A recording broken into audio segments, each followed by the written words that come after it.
말씀을 본문을 좀 독특하게 잡았죠. 이렇게 잡은 이유는 이제 본문이 5장 10절부터 6장 7절까지가 이제 그 교차대구 구조를 이루고 있다라고 제가 생각을 해서 이렇게 잡은 겁니다. 먼저 10절 말씀에 보면은 은을 사랑하는 자는 은으로 만족하지 못하고 풍요를 사랑하는 자는 소득으로 만족하지 아니하나니 이것도 헛되도다 이렇게 말하면서 재물로 인해서 사람이 만족할 수 없다라는 이야기를 하고 있습니다.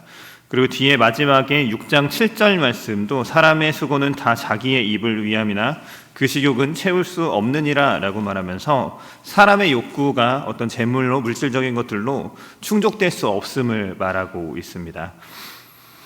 그리고 11절부터 17절까지의 말씀은 재물의 안 좋은 점, 재물이 가져다 주는 불행에 대해서 이야기합니다. 11절 마지막에 보면은 이게 뭐가 유익하겠냐, 무엇이 유익하랴. 13절에 보면은 이게 큰 폐단이다 라고 표현하고요. 16절에서는 이건 큰 불행이다 이렇게 말하면서 재물의 안 좋은 점을 이야기합니다. 마찬가지로 6장 1절부터 6절 말씀도 1절에 보면은 한 가지 불행한 일을 봤다라고 하면서 돈에 대한 이야기를 하면서 재물의 안 좋은 점을 이야기하고 2절 마지막에도 이것도 헛되어 악한 병이로다 이러면서 재물의 안 좋은 점을 이야기합니다. 3절도 그의 영혼이 그러한 행복으로 만족하지 못한다라고 말하면서 재물의 안 좋은 점을 계속해서 이야기하고 있고 6절 말씀도 행복을 보지 못하면은 한 곳으로 돌아가는 것뿐이지 않냐라고 하면서 계속해서 재물의 불행한 점, 재물의 안 좋은 점에 대해서 이야기를 하고 있습니다. 그리고 이런 구조 한 가운데에서 재물의 불행과는 대조되게 복이 되고 행복이 되는 또 다른 성질의 재물의 존재가 등장하는데요.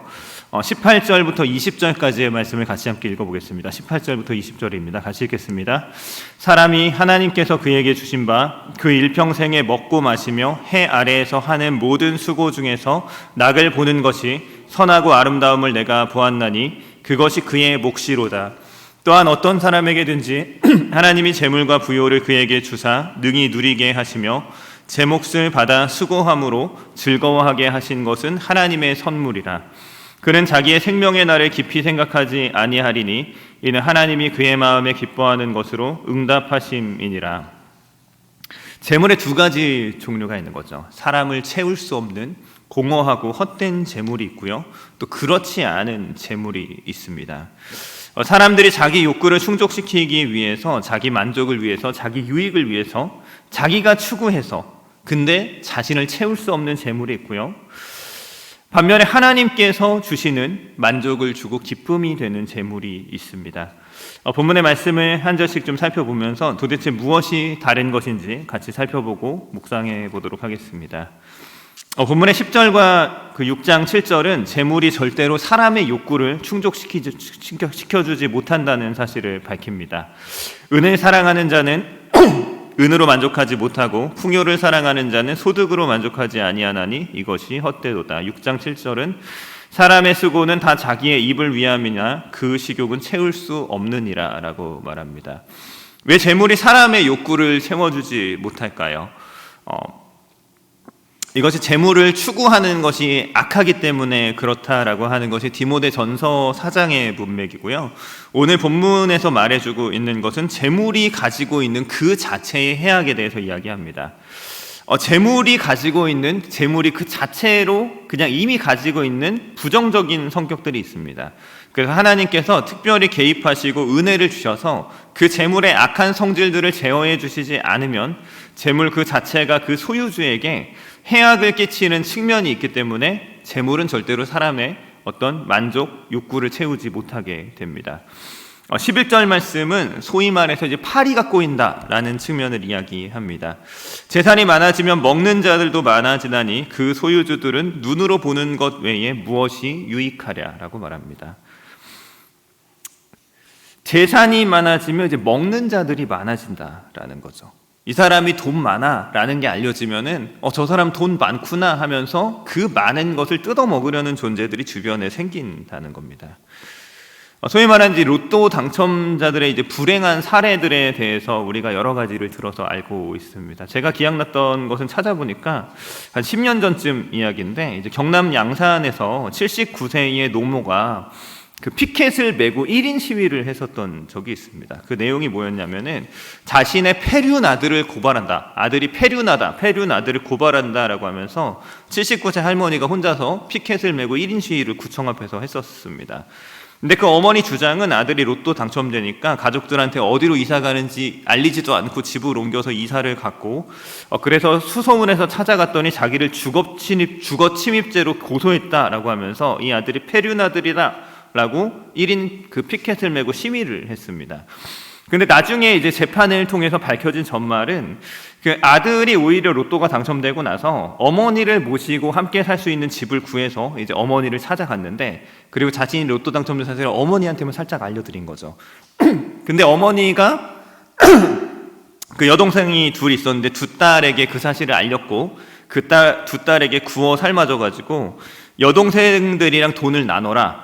그리고 여동생들과 그 매제들이 다 눈이 돌아가지고 협박해가지고 감금하고, 이사간 집에 막 어떻게 알고 찾아가서 열쇠공을 불러서 문을 파괴하고 들어갔다가 후에 이제 협박과 주거 침입으로 실형이 선고되는 일이 있었습니다. 요즘에는 이제 인터넷 커뮤니티 등에서 이제 로또 당첨되면 누구에게까지 알릴 거냐 이런 질문이 이제 예전부터 있었는데, 예전에는 그래도 가족에게까지는 알린다 이런 대답이 주로 줄을 이뤘습니다. 근데 요즘에는 누구에게도 알리지 않겠다. 그 누구에게도, 자신의 아내에게도 부모님한테도 안 알리고 그냥 나만 그냥 숨겨둔 돈, 비상금, 내가 필요할 때 그냥 도와줄 수 있는 아무도 모르는 돈처럼 나만 혼자 알고 쓰겠다라는 대답이 거의 줄을 이룹니다. 왜냐하면 이것이 알려졌을 때 이 사람 저 사람 돈 내놓으라고 파리가 꼬여져서 불행해진 그런 사례들, 멀쩡했던 관계가 재산이 많아지니까 거기에서 이제 뜯어먹으려고 하는 그런 여러 사람들이 있어서, 그것 때문에 오히려 관계가 파괴되거나 돈이 없을 때 오히려 행복했었는데 그것 때문에 불행해지는 일들, 불편한 관계들이 생기는 일들이 많기 때문에 돈이 생겨도 알리지 않겠다라고 하는 것이 요즘의 문화가 된 것입니다. 재산이 우리에게 주는 불행, 그것은 재산 그 자체를 원하고 노리는 사람들이 그 재산이 있는 나를 괴롭게 하는 일들이 있습니다. 그래서 12절 말씀은 노동자는 먹는 것이 많든지 적든지 잠을 달게 자거니와 부자는 그 부요함 때문에 자지 못하느니라 라고 말하면서 부요함이 주는 심리적인 불안과 압박, 스트레스에 대해서 이야기를 합니다. 그냥 일용직 노동자는 많이 먹든지 적게 먹든지 잠을 잘 잔다는 거예요. 마음이 편합니다. 근데 부자는 돈이 많아서 잠을 못 자요. 그 돈이 주는 압박과 불안과 스트레스, 그 돈을 노리는 사람들이 주는 관계의 파괴에서 오는 상처가 굉장히 크다는 겁니다. 잠을 못 잘 정도로 어렵다는 거죠. 교육 플랫폼 사업을 통해서 30대에 3천억대 자산가가 되었는데, 최근에 신학교 가서 이제 목회를 시작하신 그 현승원 전도사라는 분이 계십니다. 돈이 많아요. 재산이 알려진 것만 3천억입니다. 그게 이제 옛날 재산. 지금은 재테크를 잘하셨으면 훨씬 많겠죠. 근데 이분이 유튜브도 하고 이제 나름 유명인이십니다. 그러니까 그러면 어떻게 되느냐?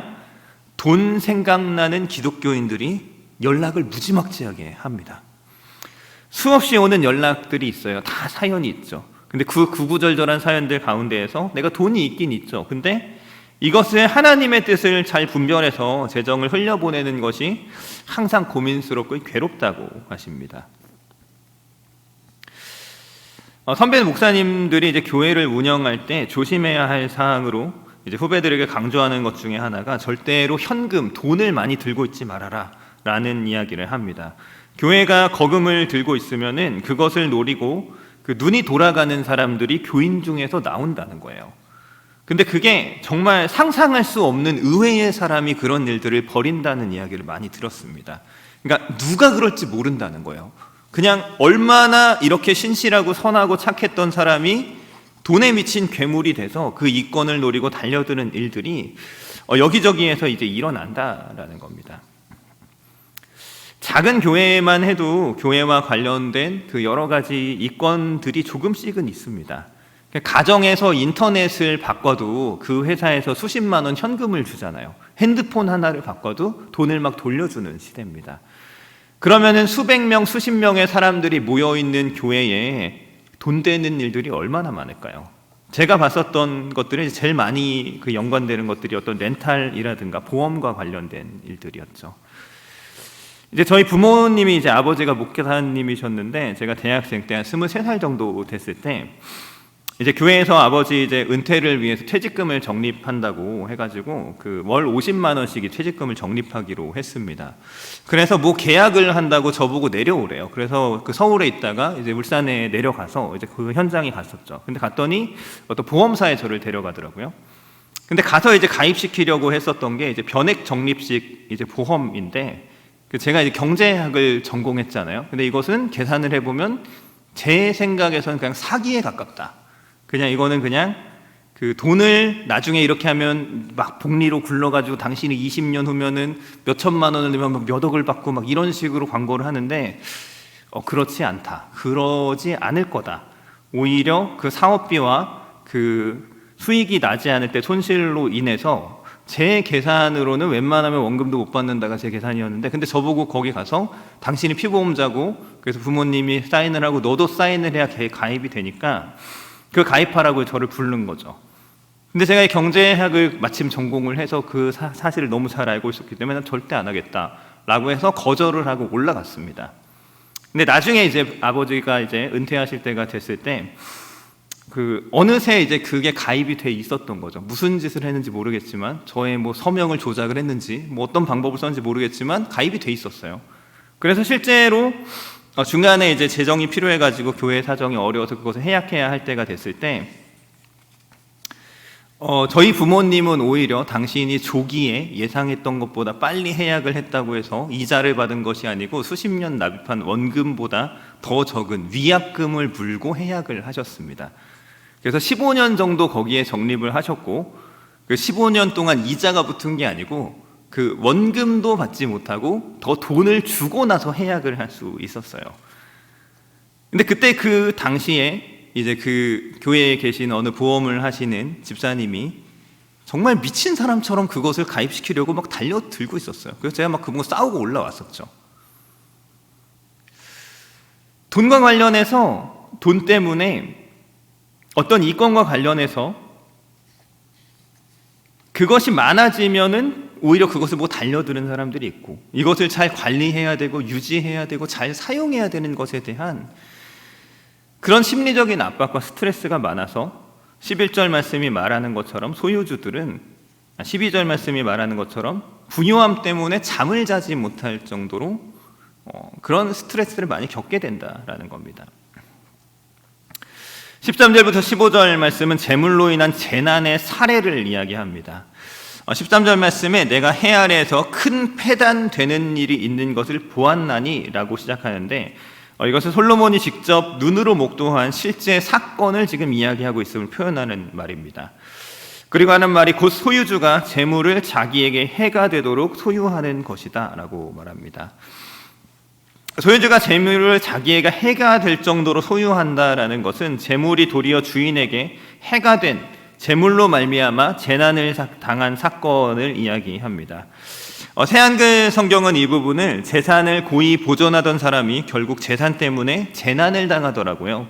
그가 끔찍한 일을 겪는 동안에 재산은 사라졌어요 라고 약간 의역을 합니다.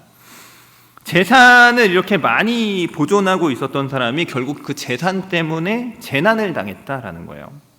그리고 그 재난의 기간 동안에 그 재산이 다 사라져서 아들에게 물려줄 재산도 없게 됐다라는 겁니다. 구체적인 불행의 내용이 언급되지 않았지만 15절에 모태에서 벌거벗고 나왔은즉 나온 대로 돌아가고 이 동일한 표현이 이제 욥기에 나오거든요. 욥이 고백하는 표현인데 이게 욥의 경우를 배경으로 보면 이런 재난은 아마 강도 또는 자연재해였을 것 같습니다. 욥기 1장 14절부터 19절 말씀 이렇게 말합니다. 사환이 욥에게 와서 이르되 소는 밭을 갈고 나귀는 그 곁에서 풀을 먹는데 스밧 사람이 갑자기 이르러 그것들을 빼앗고 칼로 종들을 죽였다고 고백을 합니다. 그리고 나서 16절에서 또 다른 사람이 와서 아뢰되 하나님의 불이 하늘에서 떨어져서 양과 종들을 살라버렸고 자기 혼자 피했다라고 말합니다. 근데 17절에서 또 다른 사람이 와서 갈대아 사람이 새무리를 지어 갑자기 낙타에 달려들어 그것을 빼앗으며 칼로 종들을 죽였다고 또 고백합니다. 근데 그때 또 이제 18절 말씀에 또 다른 사람이 와서 마다들의 집에서 음식을 먹으며 포도주를 마시는데 거친 들에서 큰 바람이 와서 집 내 모퉁이를 쳐서 청년들이 다 죽었다라고 이제 고백을 합니다.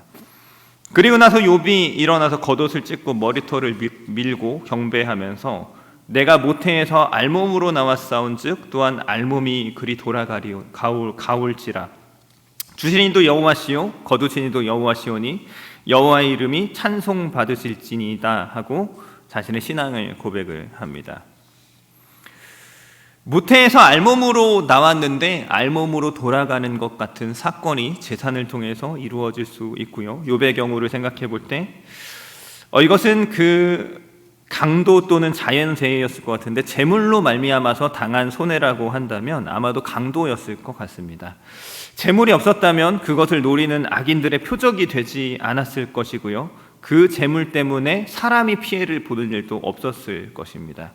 근데 재물로 인해서 도리어 주인들이 해를 입게 되는 일이 일어나는 것을 솔로몬도 목격을 했었던 것입니다. 6장 1절부터 2절까지의 말씀은 또 다른 재물의 해악의 사례로 재물이 많은 부자가 일찍 죽어서 자신이 그걸 누리지 못하는 단명의 사례를 제시합니다. 6장 1절도 이렇게 시작합니다. 내가 해 아래에서 한 가지 불행한 일이 있는 것을 보았다 이렇게 시작합니다.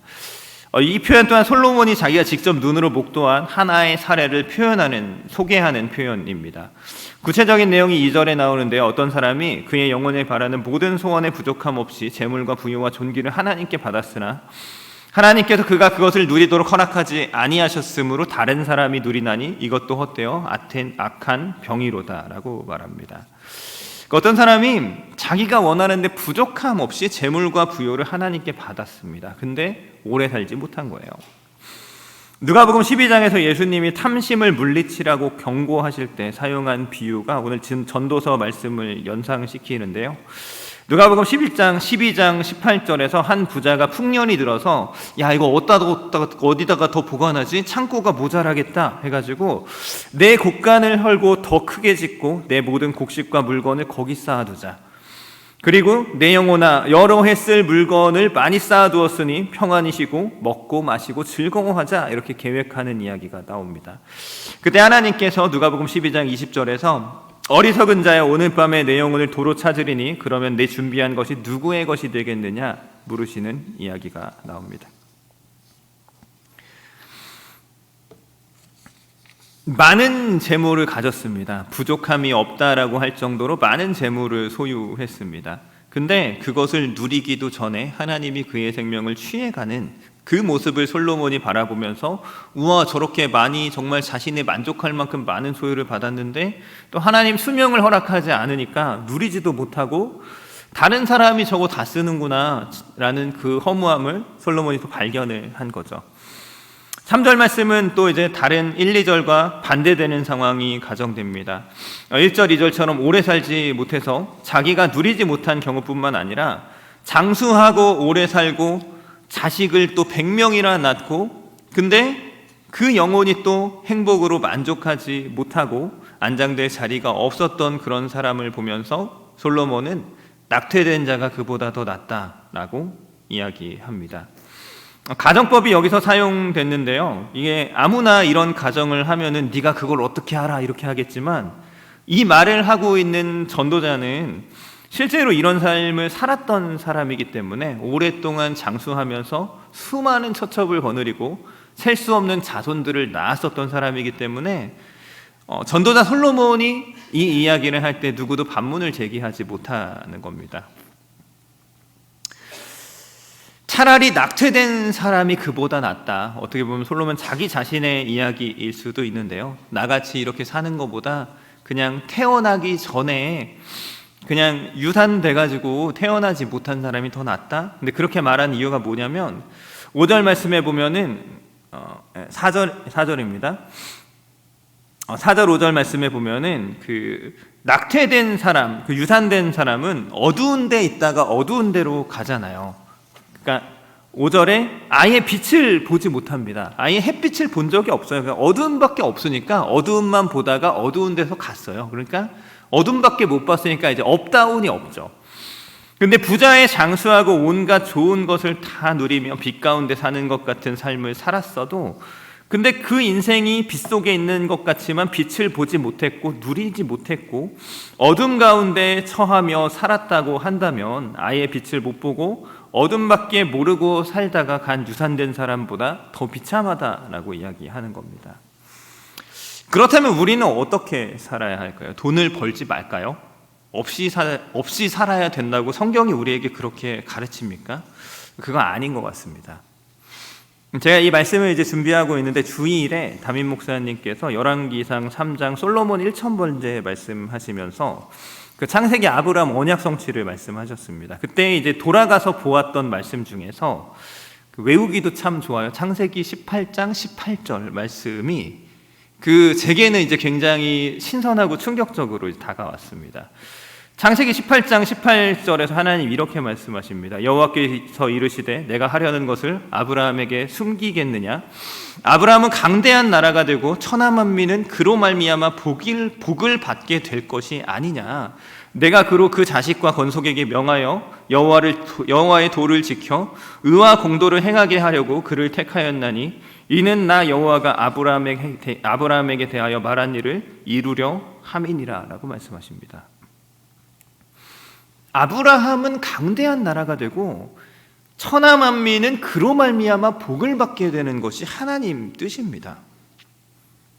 우리가 돈을 쫓아가서, 돈을 사랑해서 돈이 없으면 살 수 없을 것 같아서 그것만 쫓아다녀서 얻어내는 그 재물과 부요함과 다르게, 하나님 뜻하시면 강대한 나라가 되게 하시고 거부가 되게 하셔서 그를 통해서 천하 만민이 복받게 하시려는 계획을 하나님이 가지고 계시다는 겁니다. 아브라함이 복이 되려면, 아브라함을 통해서 천하 만민이 복을 받으려면 무엇이 선행되어야 하느냐? 아브라함이 먼저 강대한 나라가 돼야 천하 만민이 그를 통해서 복을 받을 수 있는 겁니다. 다른 사람을 복되게 하려면 그들을 복되게 할 수 있는 풍성함이 복이 되는 사람에게 먼저 주어지는 겁니다. 그럼 우리는 어떻게 살아야 합니까? 돈을 벌지 말아야 합니까? 그게 아니죠. 핵심은 주권과 그 주권에 따른 경계인 것 같습니다. 내가 내 욕심을 채우려고 내 방법으로 내가 추구해서, 내가 사랑해서, 내가 쫓아가서 얻어낸 재물은 우리에게 불행을 줍니다. 근데 하나님께서 당신의 기쁘신 뜻을 위해서 재물 얻는 재능을 주시고 다스릴 수 있는 지혜를 주셔서 우리로 다스리게 하여 복되게 주신 재물은 우리 자신을 복되게 하고 다른 사람을 복되게 하며,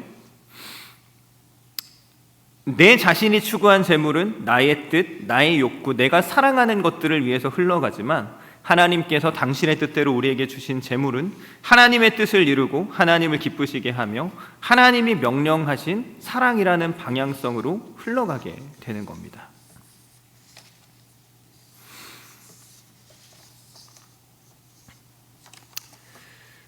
본문의 18절부터 20절까지의 말씀에 나타나는 그 여러 표현들 중에서 가장 핵심적인 표현은 18절 말씀 상반절이 말하는 하나님께서 그에게 주신 바, 재물과 부요함이 있어요. 근데 이거 내가 얘를 쫓아다녀서 이것을 위해서 하나님이고 뭐고 다 무시하고 하나님 뜻이고 하나님 말씀이고 하나님 방법이고 다 갖다 버리고 그것 쫓아가서 얻어낸 돈 말고 내가 하나님 뜻대로 살아가고 하나님 말씀 지키며 살아가고 하나님 방법대로 살아가고 있는데 하나님 나에게 주신 거 다르다는 거예요.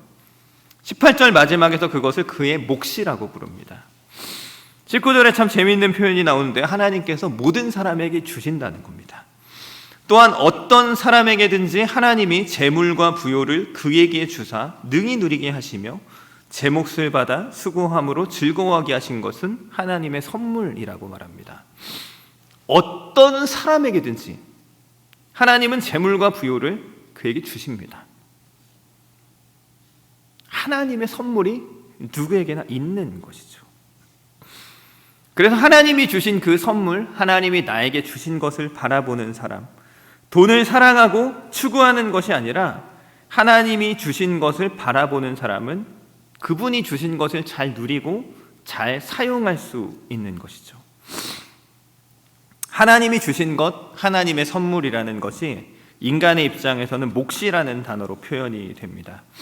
이 몫이라는 단어는 모세오경과 이제 여호수아서에서 분깃이라는 단어로 주로 번역되는 단어인데요.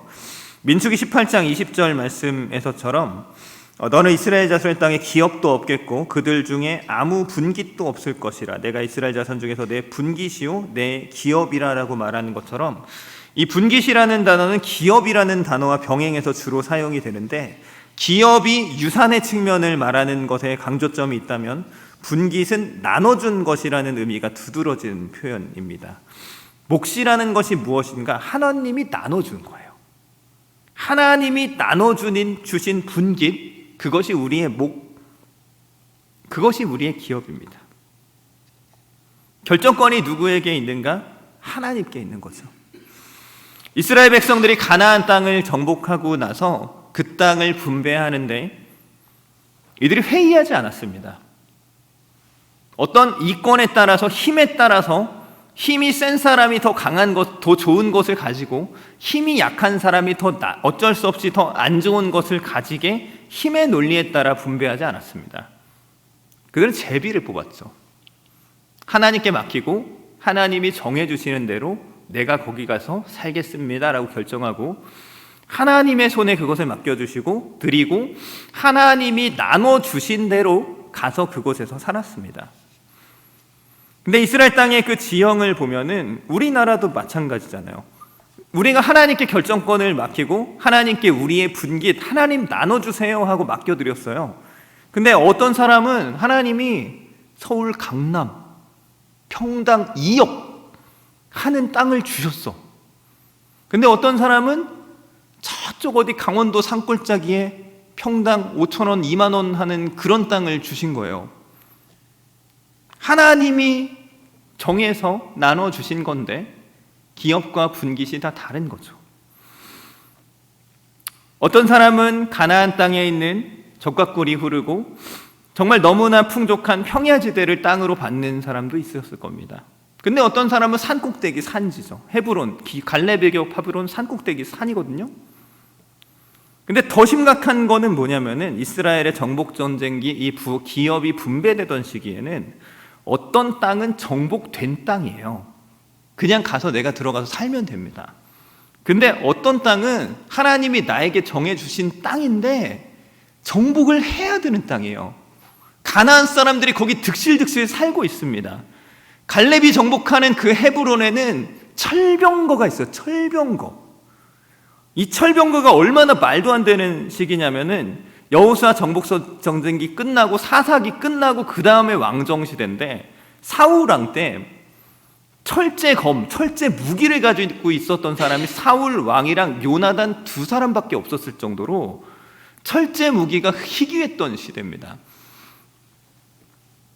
여호수아 정복 전쟁기에서 수백 년 후에도 왕이랑 왕자만 철제칼 들고 있는 시대인데 갈렙 당시에 철로 병거 만들던 민족이 있는, 탱크 몰고 다니는데 소총 들고 가서 싸워서 정복해야 되는 것을 갈렙이 하겠다고 올라간 거죠. 하나님이 그에게 주신 그 분깃, 여호수아 당신도 듣지 않았냐라고 하면서 나에게 달라라고 해서 노년의 갈렙이 올라가는 겁니다. 모두에게 주어지는 그 몫과 분깃, 기업은 사람에 따라 다를 수 있지만 사람에 따라 같은 목적으로 주어집니다. 그것이 우리에게 돈을 추구하고 돈을 사랑함으로써 더 많은 것을 얻어야 한다라는 채울 수 없는 욕망으로부터 자유함을 주며 하나님이 주신 사명으로 나아가는 중요한 경계선을 우리에게 제공해 줍니다.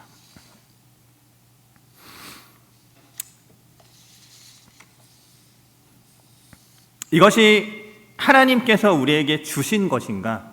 아니면 내가 추구해서, 내가 사랑해서 얻어내는 것인가? 어떻게 구별하는가? 저는 개인적으로 하나님과 하나님의 법과 그분의 법 안에 있는 그 정신이라는 경계선을 통해서 구별할 수 있다라고 생각을 합니다. 돈을 사랑하지 말아야 한다, 은으로 만족하지 못하니까 그걸 추구하지 말아야 한다라고 하면 열심히 살지 말란 얘기냐? 그렇지 않을 수 있습니다. 열심히 살아야 됩니다. 하나님 우리에게 허락하신 그곳 그 장소에서 최선을 다해서 정말 열과 성을 다해서 무엇을 하든지 죽게 하듯 하며 열심으로 섬기고 사랑해야 됩니다. 근데 그것을 어떻게 해야 되는가? 하나님의 법으로 해야 됩니다. 하나님의 법의 그 정신으로 해야 합니다. 고등학교 3학년이 되고 또 수험생이 되면은 제일 먼저 결정하는 것 중에 하나가 교회를 안 가거나 줄이는 것을 결정을 합니다. 왜요? 시간이 없으니까요. 저도 실제로 이제 고등학교 시절에 저 같은 이제 계산적인 성격의 사람은 무조건 계산이 되거든요. 근데 주일에 그냥 째고 공부하면은 인생이 너무 편하겠는 거예요. 내가 맨날 새벽 2시까지 학원을 다니고 6시에 나가면서 그렇게 공부를 하고 살고 있는데, 근데 주일에 그 예배 갔다 와서 그 오전 점심 때부터 밤 12시까지만 해도 12시간이잖아요. 6일로 나눠도 하루에 2시간씩을 내가 더 쓸 수 있는 거예요. 내가 4시간 자고 2시간 자는데 6시간 잘 수 있어. 얼마나 행복해요? 공부할 게 이렇게 많은데 내가 그 시간만 이렇게 들어가가지고 내 맘대로 써버리면은 내 신체도 더 건강해지고 내가 더 많은 양을 공부할 수 있을 것 같은 거죠. 계산이 되죠. 근데 그 선을 넘어가지 않는 겁니다. 안식일을 기억해서 거룩하게 지켜라 라고 말씀하신 하나님의 말씀처럼 하나님 만나는 것에 집중하고 하나님 예배하는 그 선 안에서, 하나님의 법 안에서 내가 최선을 다하고 그렇게 내가 얻어내는 것이 하나님이 주신 나의 몫일 수 있습니다. 근데 그 선을 넘어가서 하나님이 정하신 방법, 그 법이 주는 정신을 벗어나서 하나님의 명령을 거부해가면서 타협하면서 자신을 속여가면서 내가 이것만 끝나면 하겠다고, 내가 이거 한탕 끝나서 그때 되면 내가 돈 많으니까 그 많은 거 가지고 내가 하나님 더 많이 잘 섬겨보겠다고 하는 것은 욕심일 수 있고요, 돈을 사랑하는 것이고요, 그것은 우리의 마음을 채워주지 못할 수 있습니다.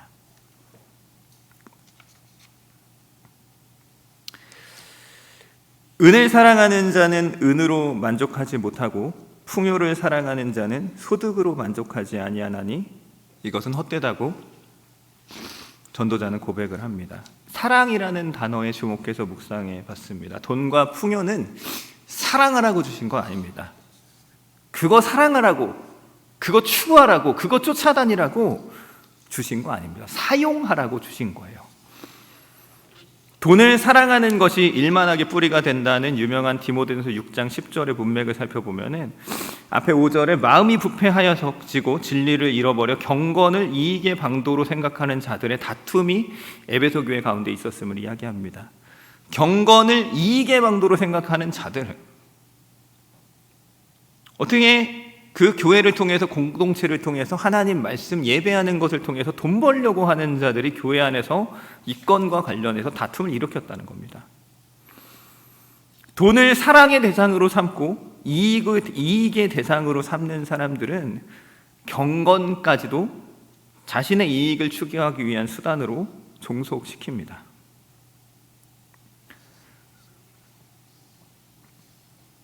그래서 제가 세웠던 제 인생의 간단한 원칙 한 가지가 있습니다. 저 이제 목회자고, 지금은 이제 아무도 저를 찾는 사람이 없고요.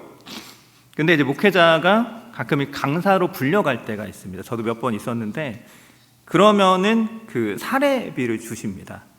그것을 제가 사용하지 않기로 저는 결정을 했습니다. 경건을 이익의 방도로 생각하게 될 것 같은 거죠. 내가 돈이 필요하면 어디 나 불러주는 데 없나? 가서 설교하고 돈 생기면 하나님 말씀 듣고 감사하다고 성도들이 전해주신 헌금이라는 것은 알지만 그 헌금이 문제가 아니고 제가 문제라서, 내가 돈 벌려고 하나님 말씀 팔아먹는 사람이 될 것 같아서 그렇게 살지 않아야겠다 라고 결정했던 것이 있습니다. 돈은, 재물은, 부요는 우리의 사랑의 대상이 아니고 철저하게 사랑의 수단으로 종속되어야 합니다. 우리는 돈을 사랑하라고 창조된 존재가 아니고 돈을 다스려서 하나님이 우리에게 명해주신 그 사랑의 대상을 사랑하라고 창조된 존재입니다. 하나님은 우리의 사랑의 대상을 명확하게 지정해 주셨습니다. 마가복음 12장 28절 이하에 보면 서기관 하나가 예수님께 계명 중에 첫째가 뭐냐라고 물을 때 예수님께서는 내 마음을 다하고 목숨을 다하고 뜻을 다하고 힘을 다하여 주 너의 하나님을 사랑하라 말씀하시고 내 이웃을 내 자신과 같이 사랑하라 이보다 더 큰 계명이 없다라고 신명기 6장 5절과 레위기 19장 18절 두 말씀을 인용해서 말씀하셨습니다. 하나님은 우리가 사랑해야 될 대상을 분명하게 정해 주셨습니다. 돈이 아니에요. 돈은 사랑할 것이 아닙니다. 사랑하기 위해서 사용해야 하는 거죠. 우리가 사랑해야 하는 것은 하나님이고요, 이웃인 거죠. 돈은 우리가 그 사랑하기 위해서 사용해야 하는 대상인 겁니다.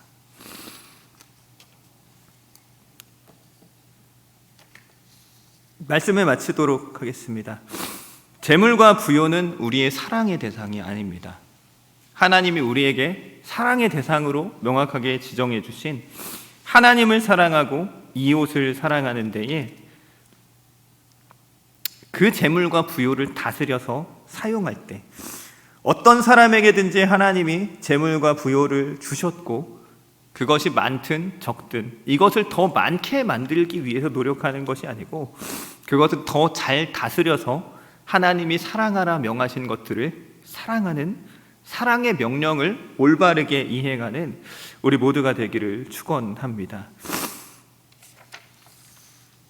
재물은 그것을 추구하고 사랑할 때 우리에게 해악을 끼칩니다. 하지만 하나님이 우리에게 주신 목, 우리의 분깃을 하나님이 우리에게 주신 것인 줄 알고 하나님의 뜻대로 선용할 때 우리는 하나님이 우리에게 주신 좋은 것들로 천하 만민을 복되게 하는 축복의 통로로 귀하게 쓰임받게 될 것입니다.